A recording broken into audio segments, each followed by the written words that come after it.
asked our grandmother again why she hadn't come with us, but she just gave us an enigmatic smile and shook her head, all the while smoothing down the words, yet a little more firmly this time, as if her thoughts were suddenly snagged by something quite disturbing indeed.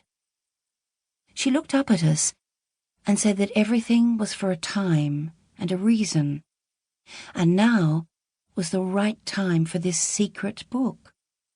We were quite grown up enough for it at last. Oh, but it's a terrible tale, full of pain and anguish and trauma.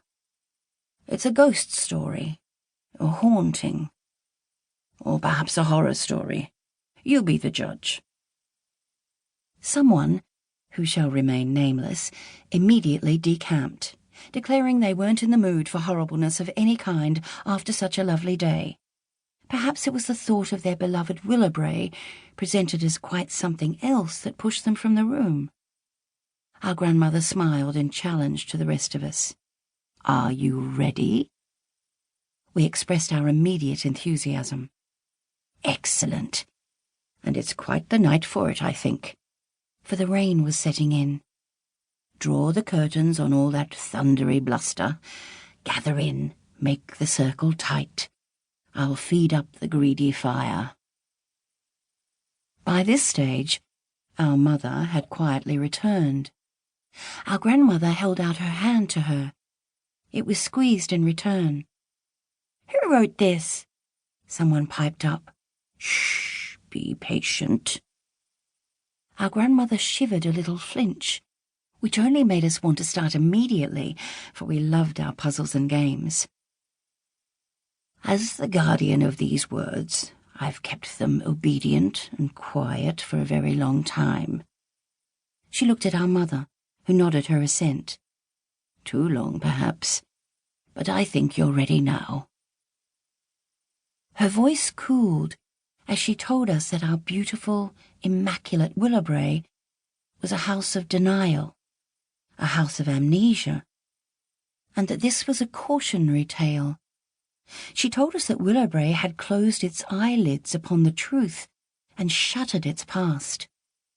"This is a story that will freeze your blood and make you never want to return to the house again." We all gasped. Our mother, meanwhile, was unreadable, busying herself in her needlework and not looking at any of us.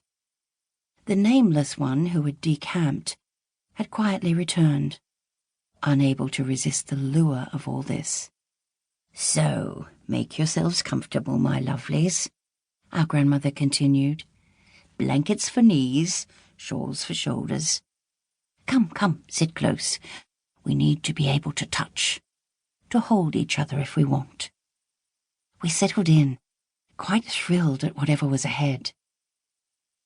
This is a tale of the past, but also the future that will never be completely scrubbed out, and it will take us more than one evening to get through it. But let's make a start tonight, in this wonderful wildness, which is not so dissimilar to the beginning of this account. Are we ready? "Yes," we clamoured. "Yes, yes." Our grandmother's hands smoothed the pages repeatedly, as if spelling the sleeping words back into life. So, how to begin? This is an account of 7 days in the life of a young woman called Poss. We exclaimed at the singularity of the name, who arrived at Willowbrae wanting to be someone else. It's a story of the man she loved, who was not the man she thought. This is also an account of how the family that built your mighty Willowbrae learnt to live unpeacefully within it, as the walls of their beautiful creation grew taller and taller around them, until one day they couldn't see out, couldn't get out, or didn't want to. No one has told this story before, but this account is the truth, and it's a difficult one. And it was staring everyone in the face, but no one was interested in that. All those poor souls who populated Willowbrae long ago.